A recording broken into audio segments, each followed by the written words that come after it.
So I just finished a review copy of the brand new book from IVP and Mike Cosper, Land of My Sojourn, The Landscape of a Faith Lost and Found.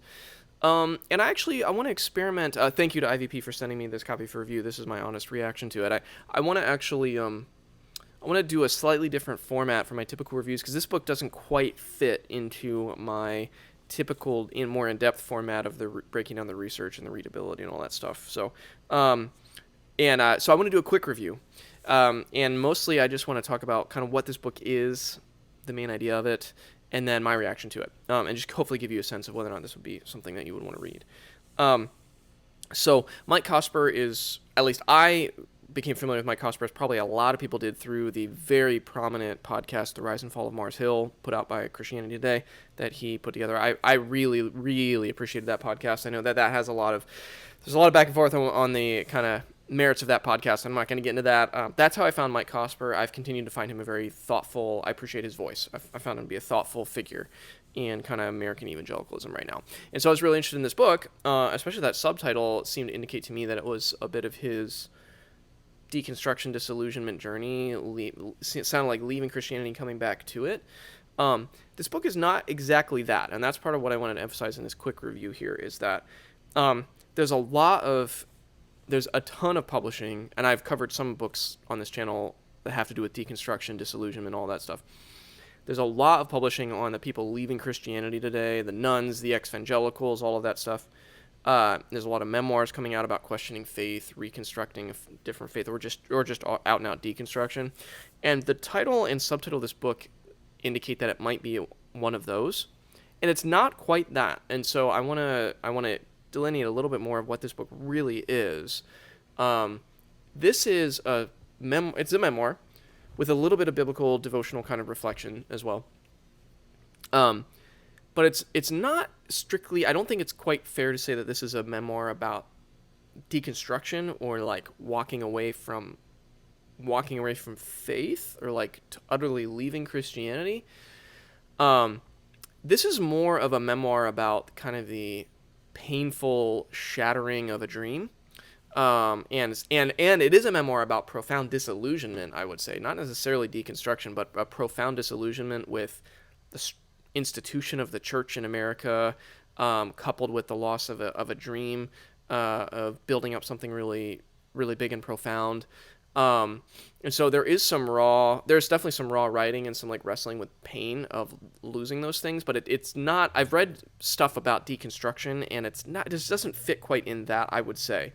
So what this book is like, it's Mike Cosper's story of being at the ground floor of really building up a quote unquote very successful, very like large, very influential ministry, very creative, innovative, new ministry that he was very involved with from the ground up.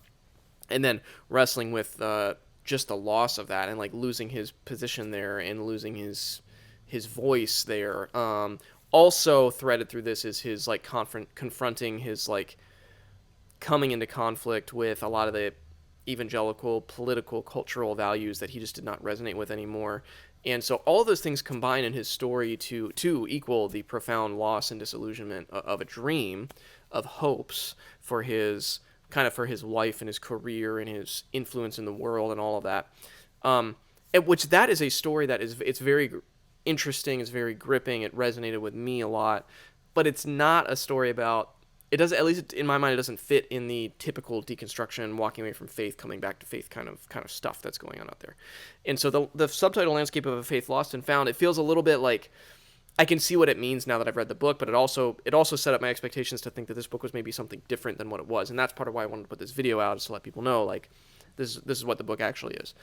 That being said, so these are just a couple of my thoughts from this in this quick review.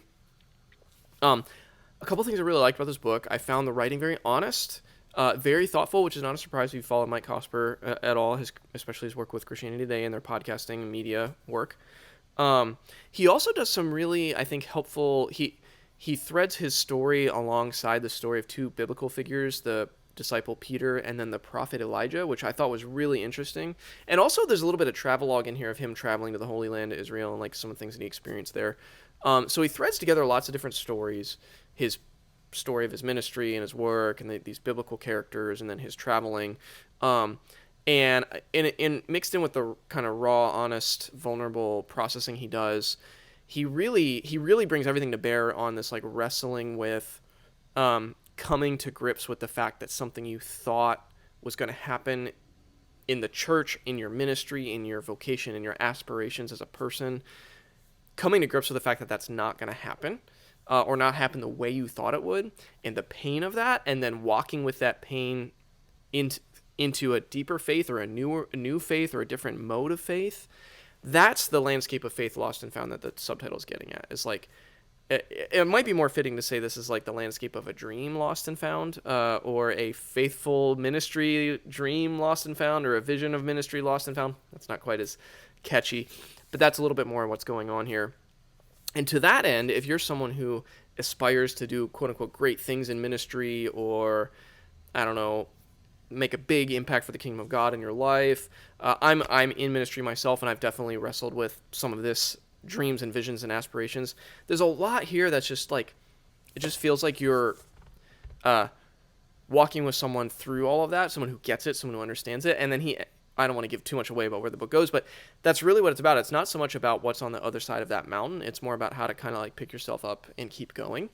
And that's a story worth telling, and a story worth reading, and a story worth experiencing, even if it's not quite what I thought it was going to be going into it. So I commend Mike Cosper for writing this. I commend IVP for putting it out. And I just want to put this video together to let you know, if you're looking into picking up this book, a little bit more precisely what it is about and what it's not, to see if that might be something that you would want to spend some time with. So those are my thoughts, brief thoughts on Land of My Sojourn by Mike Cosper. As always, thanks for taking some time to watch.